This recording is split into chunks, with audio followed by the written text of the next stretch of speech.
Ouais, salut tout le monde. Aujourd'hui, on se retrouve avec Grégoire.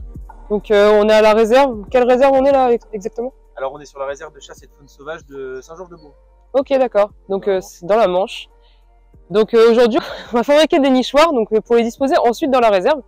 Pour que les canards et puis tous les petits oiseaux aussi qui voudront nicher pourront se servir de ces nichoirs-là. Donc, tu vas nous expliquer du coup comment on fait les nichoirs? Ouais, c'est ça. Après, c'est tout simple. Hein. Donc, on va expliquer grosso modo. Donc, il suffit de pas trop de matériel. Donc, c'est ça qui est bien.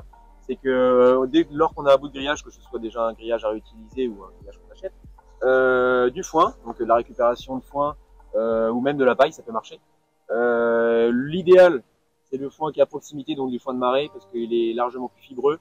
C'est vrai que ça tient mieux au vent, c'est beaucoup plus résistant. Et donc après, avec un système d'enroulement, on coince le foin à l'intérieur du grillage. Et c'est comme ça qu'on arrive à faire des nichoirs. Donc des nichoirs tubulaires, opération lancée par la NCGE il y a quelques années, donc qui s'appelle Balance ton nid. Et où est-ce que la Fédération des chasseurs de la Manche participe à la conception des nichoirs pour améliorer, comme tu disais tout à l'heure, la nidification des oiseaux d'eau et puis tous les passereaux qui souhaitent se mettre à l'intérieur des nichoirs et nicher dans la paille ou dans le foin.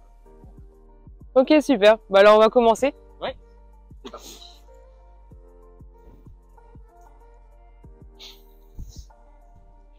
Du coup, tu vois. Donc là, tu t'étales en fait. T'as commencé par faire un premier rond. Ouais, c'est ça, exact. Donc un rond d'environ, alors soit on le compte en carreaux, soit on le compte en centimètres. Hein. Donc là, on est sur du grillage de 5,5. Donc on est à peu près à 40 cm de circonférence. Sinon après on compte grosso modo les carreaux et puis on fait la circonférence en fonction des carreaux. C'est donc un cercle de 40 cm de circonférence et puis après on vient mettre une bonne dose, une bonne couche de foin et après on enroule. Donc on va voir après c'est l'étape suivante et on va voir un petit peu la fixation pour serrer le tout. Mais il faut pas hésiter à désigner sur le foin, c'est ça qui va permettre d'avoir un nid douillet pour les. Tu mets jusqu'au bout, non? Ouais, on va mettre jusqu'au bout. Les gens, on va voir. Donc là, au final, tout est accroché avec le grillage en fait. Ouais, on a laissé une partie du grillage dépasser pour pouvoir l'enrouler ici et pouvoir en fait, former le petit cercle. Exact, pas besoin de colstone, pas besoin d'agrafe en ferraille. Il suffit juste d'une pince coupante et puis limiter au maximum les produits autres que naturels. Et puis après, le foin, une bonne couche et puis basta. Tac. Déjà, tu peux enrouler, je pense, c'est pas mal. C'est pas mal.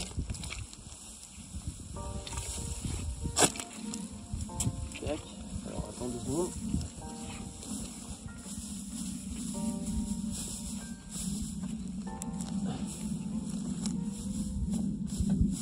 Tac, il finit de rouler.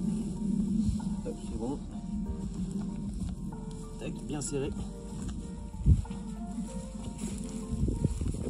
Là, c'est la partie cruciale en fait qui fera que le nid va tenir ou non. C'est ça, exact. Bon, on espère qu'on est bon, parce que comme ça, il n'y aura pas à y revenir et après on va tricher un petit peu, on va combler les trous. C'est vraiment les petits bouts de grillage qui dépassent là qui vont faire tenir le.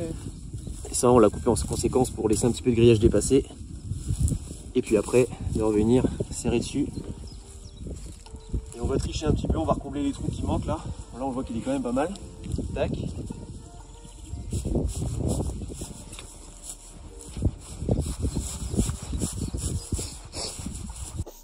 Pour un premier, c'est pas mal.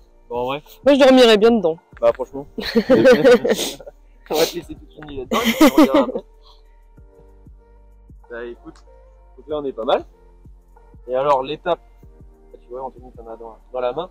L'étape qui est pas mal importante aussi, c'est d'en laisser à l'intérieur du nid. Comme ça, la canne qui va venir déjà prospecter si elle peut faire son nid, et ça lui fait une paroi déjà pour les prédateurs. S'ils passent, ils voient à travers. Et des fois, ils peuvent voir aussi l'animal qui est en train de nicher. Mais aussi, l'animal va pouvoir déjà aussi prendre un petit peu de paille, ou de foin, comme là, pour encore améliorer son nid et avoir un truc bien douillé. Et puis de plus, si on l'oriente pas forcément de la bonne façon, ou si on n'a pas le choix forcément de l'orienter comme ça, et ça permettra aussi de faire un couvert au niveau du vent, etc. Donc, faut pas lésiner non plus, mettre une bonne dose. Comme ça, après, elle se serre, comme ça, tac. Et voilà. Okay. Comme ça, la nichoir. Il est prêt, on parlera après de la fixation. comme on peut le mettre en place. Bah, nickel. Bon, du coup, on aurait bien profité pour te poser d'autres questions tant qu'on fait les deux autres nids. Ouais, allez. Bon. Donc, tu es donc agent à la fédération départementale des chasseurs, c'est ça? C'est ça, ouais. Alors, je suis un petit peu plus qu'agent, je suis responsable du pôle migrateur et zone humide, donc je suis un technicien, donc je pose des techniciens. Et donc, ouais, en effet, je suis à la fédération des chasseurs de la Manche depuis maintenant 2019. Donc, je travaille à la fédération. Donc, ça consiste en quoi exactement ton métier en fait? Qu'est-ce que tu fais tous les jours? Alors, c'est vraiment pluridisciplinaire, hein. Il y a pas mal de choses à faire en tant que dans le domaine du gibier, du migrateur. Aussi bien le gibier d'eau, mais aussi tout ce qui est migrateur terrestre, bécasses, pigeons, grives, etc. C'est aussi la base de mon métier. Donc à savoir, on participe à des projets scientifiques du style l'ISNEA, donc l'Institut scientifique nord-est atlantique, où est-ce qu'on participe à des protocoles hein, bien stricts, comptage, lecture d'ailes, dissection des limicoles. Dis quoi? Dissection des limicoles. Ok. Pour étudier l'âge ratio et le sexe ratio des oiseaux et pour en déduire l'état de population des oiseaux qui ont été chassés sur notre département sur les limicoles, pour défendre au mieux la chasse du gibier. Et après, donc il y a toute une partie aussi relais administratif concernant les gabions, donc les listes de chasse qu'on a dans le département. Donc on peut venir en aide auprès de nos chasseurs et de nos adhérents pour mettre en œuvre des déplacements de gabions, pour les aider administrativement sur le sujet. Après, il y a toutes les analyses des prélèvements, les analyses des carnets de huttes, des carnets de limicoles, des rédactions au niveau des baux de chasse pour les domaines publics maritimes dès lors qu'il y a besoin de renouveler un baux de chasse. Et aussi, il y a une partie un peu plus, comme je disais tout à l'heure, sur tout ce qui est bagages, pose des balises GPS sur les oiseaux et gestion des réserves, donc comme là on est actuellement aujourd'hui, sur la réserve de Saint-Georges-de-Bon. Ok, d'accord. C'est quand même. On s'ennuie pas à la télé, surtout dans ce pôle migrateur où est-ce qu'il y a beaucoup de choses à faire dans le département, avec une ligne de migrateurs sur le département de la Manche. Du coup, Grégoire, tu nous as parlé des études scientifiques. On va savoir à quoi ça correspond exactement. Ah, bah ouais, en effet, les études scientifiques, il y en a plusieurs. Hein. Donc lecture d'ailes, des anatidés. Ouais. Donc, où est-ce qu'on étudie l'âge ratio et le sexe ratio des individus qui ont été prélevés, ou est-ce qu'on a des dons des ailes de canard qui ont été prélevés dans la saison. Et ça nous permet d'évaluer l'état de population des oiseaux. Donc, on a ça sur les anatidés, on a ça aussi sur les limicoles. Donc forcément, quand on a un limicole dans les mains, c'est pas comme un canard, on peut pas voir si c'est un mâle ou une femelle. Ouais. Donc on appelle ça des dimorphismes sexuels. Donc en gros, on peut pas dire bah voilà, ça c'est un jeune, ça c'est un adulte, ça c'est un mâle, ça c'est une femelle. On est obligé de passer par la dissection. D'accord. Donc en gros, on a aussi cette phase d'études là où est-ce qu'on participe au niveau national. Et après, le dernier, ça concerne uniquement le Vanneau, donc c'est avec la Fédération des chasseurs des Ardennes, où est-ce que le protocole est bien strict uniquement sur les vanneaux. Nous, on récolte les vanneaux et on les envoie dans les Ardennes pour, pareil, faire de la dissection, mais c'est eux qui sont vraiment du protocole bien strict, avec la FNC, avec la NCGE pour les canards et avec la Ligue des sauvages français pour les limicoles. C'est vraiment plusieurs partenaires qui sont tous regroupés dans des études pour derrière défendre au mieux la chasse des oiseaux. C'est super qu'il y en ait autant, parce que faut quand même souligner que c'est hyper important de. C'est une étude qui permet aussi de pouvoir perpétuer dans le temps notre passion. C'est ça. Donc c'est sûr que des études comme ça, on aimerait bien avoir des résultats concrets hyper rapidement, mais il faut pas oublier que c'est une valeur scientifique, c'est à peu près 10 ans. Donc 10 ans de données, à raison de 3000 ailes par an sur un département, et à l'échelle d'énormément d'ailes, je sais pas le chiffre exact au niveau national d'ailes récoltées, mais il faut un gros échantillon pour pouvoir après derrière avoir des valeurs scientifiques vraiment bien concrètes, et qu'on puisse après derrière amener des billes pour la défense sur des instances européennes. Donc du coup, voilà, tu nous as dit qu'il y avait énormément donc de chiffres, des données de récolter, enfin tout un réseau d'effectués en fait autour de ces canards et de ces oiseaux. Mais en quoi concrètement ça va servir dans les jours à venir d'avoir tout ça? Dans les jours et dans les années à venir, ça va servir à défendre si jamais un jour on est attaqué sur une liste d'oiseaux qui sont classés gibier, où est-ce que il faut des billes. Là au moins on pourra apporter des valeurs, on pourra apporter aussi des données qui serviront à défendre avec l'âge ratio, le sexe ratio, l'état des populations, il est comme ci, il est comme ça sur telle espèce. Et derrière, on pourra avoir des données et des données fiables. Même en tant que chasseur, il faut être fier de pouvoir montrer les données. C'est nous qui participons à ces récoltes, c'est nous qui faisons ces retours scientifiques. Donc, avec la chance, on a la FNC, avec le pôle scientifique de la FNC, c'est eux qui synthétisent toutes les données, qui écrivent des articles, et que derrière, on pourra s'appuyer sur ces articles-là pour défendre la chaîne. Donc voilà les gars, vous l'avez entendu. À vous de jouer maintenant. Les ailes, faut les récolter, faut les emmener. C'est hyper important. Ça, carrément. On se lance sur le 3e? Allez, c'est parti. Moi, je me dis que ça se trouve, il y a peut-être un petit jeune qui regarde la vidéo et qui aimerait faire ton métier. Ouais. Et est-ce que tu peux nous dire, du coup, les études que tu as fait, les écoles, comment faut s'y prendre et comment on arrive jusque-là? Écoute, oui, j'espère qu'il y a encore des jeunes motivés pour faire ce métier-là, parce que, espérant que les fédés ont encore un long avenir devant nous.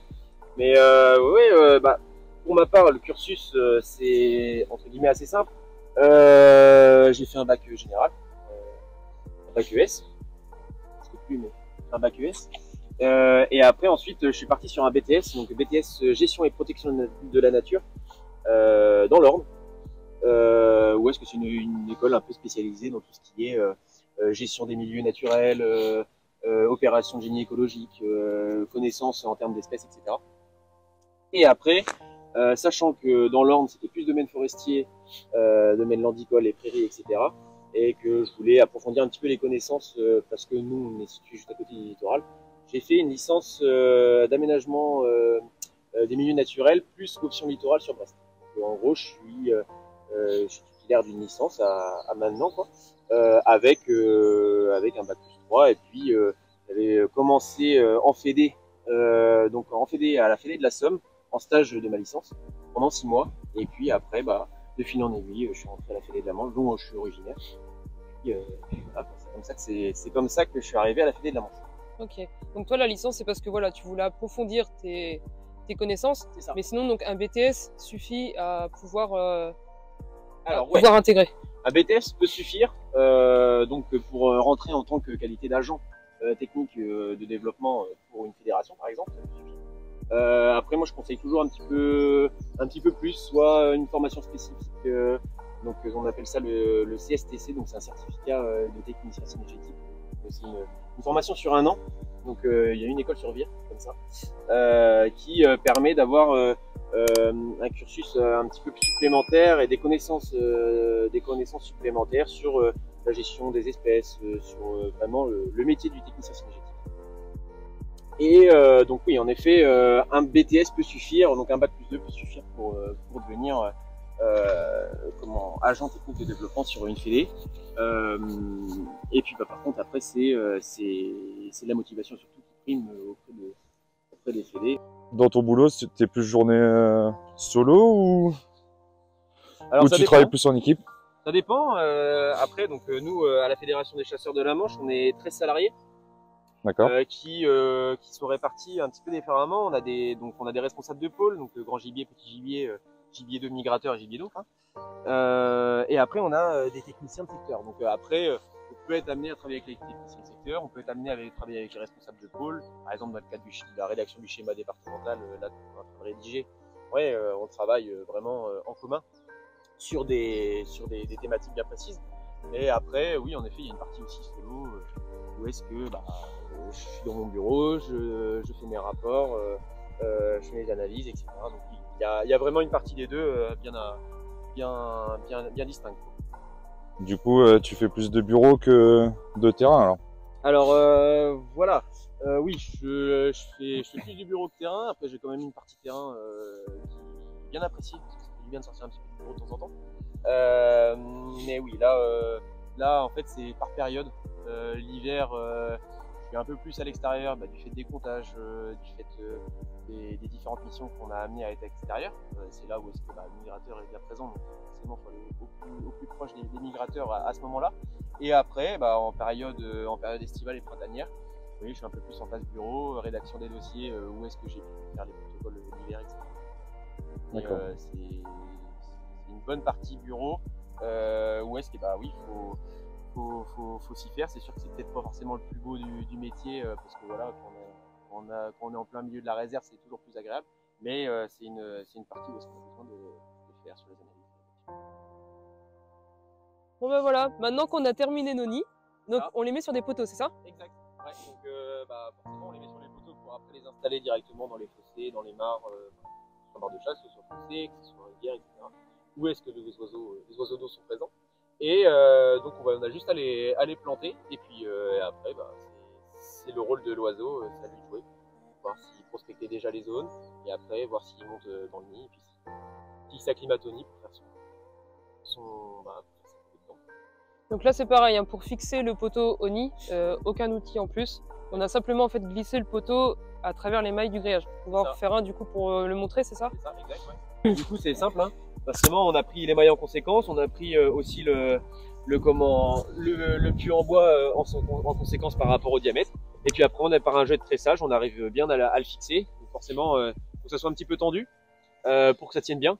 Mais comme Anthony fait, c'est nickel. Et après, on voit que ça va tenir tout seul. Quand on le mettra debout, ça va pas glisser. Donc pas hésiter. Après, si jamais vous voyez que ça glisse un peu, vous mettez 3 crampons sur le puits en bois et puis une tour est jaune. Donc voilà, le mieux c'est quand même de prendre en plusieurs mailles, hein, parce que si on fait qu'une seule maille, ça va pas tenir grand chose. C'est ça. Et voilà. Réalisation par Anthony. C'est nickel. Bon allez. Allez, à toi. À moi de jouer. Voilà.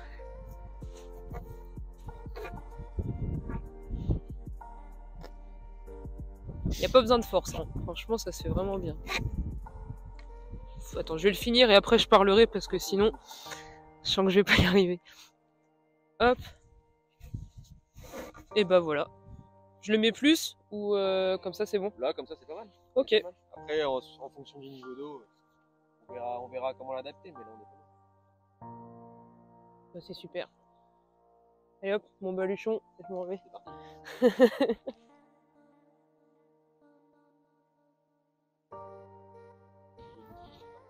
Donc on met ça du coup plus dans l'eau ou plus sur le bord? Tu peux mettre quand même dans l'eau parce que le niveau d'eau va baisser un peu. Ok. Mais là, à cette hauteur-là, tu vas voir, il va pas être mal. Donc c'est quoi l'idée du coup? Je fais un bain là ou? Ouais. Ok. Ah la vache, ouais, ça s'enfonce. Je crois que ça va. Donc je l'essaye de le mettre dans le milieu ou? Yes, voilà, il est pas mal. Là il est bien là? Voilà, Je sais parce que j'ai des muscles, ça s'enfonce très très bien. Plus bas ou? Tu peux encore un peu plus bas.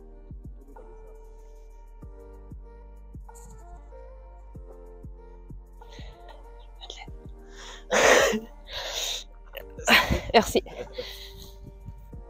Et là, le fait qu'il soit près du bord comme ça, il n'y a pas de risque qu'il y ait des prédateurs, genre renard. Alors le renard va peut-être tourner autour, mais il va jamais pouvoir y accéder. C'est ça l'utilité de le mettre vraiment en péno. En termes de prédateurs aériens, le fait qu'il y ait une paroi en plein milieu, même si le prédateur aérien arrive, il va peut-être se poser dessus, mais il va pas voir qu'il y a un animal à l'intérieur. Ok, bon, on va pouvoir aller mettre les deux autres alors. Parti. Comme ça. Plus là, plus dans le milieu ou? Ouais, c'est pas mal. C'est bien. Là, ça va partir d'un coup, je suis dans la gueule dans l'eau.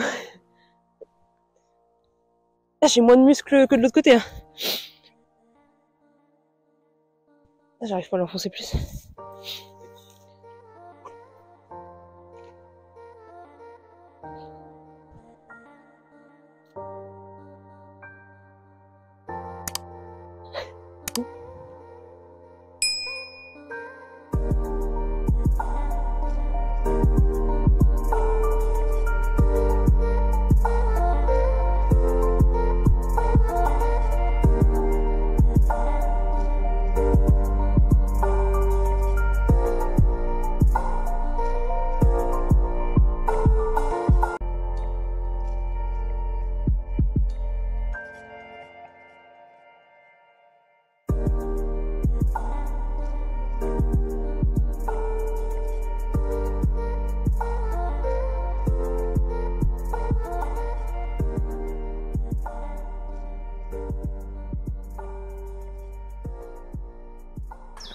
Bah voilà les amis, on vient de poser le dernier nid. Donc voilà, juste un instant. Donc en tout cas merci pour de nous avoir permis de faire cette vidéo. Ouais. Si que tu m'as dit donc tu allais venir voir Ouais, exact. ce que ça donne. Ouais, bien sûr, je vais quand même vérifier si les nids sont occupés ou pas. Donc une fois par semaine, lorsque je vais sur la réserve pour faire des comptages, pour voir un petit peu comment ça se passe au sein de la réserve, et ben, je viendrai vérifier les nids et puis t'envoyer un message pour voir si oui ou non il y a de la présence au sein des nids, voir s'il y a des cannes colverts ou cannes souchées. Ça peut arriver qu'il y ait des cannes souchées qui exploitent les nids sur certains départements, donc en espérant croiser d'autres. Ok, bah voilà les gars, du coup si vous voulez suivre l'évolution de nos nids, n'hésitez pas à nous suivre sur nos réseaux Instagram et TikTok, on mettra toute l'évolution.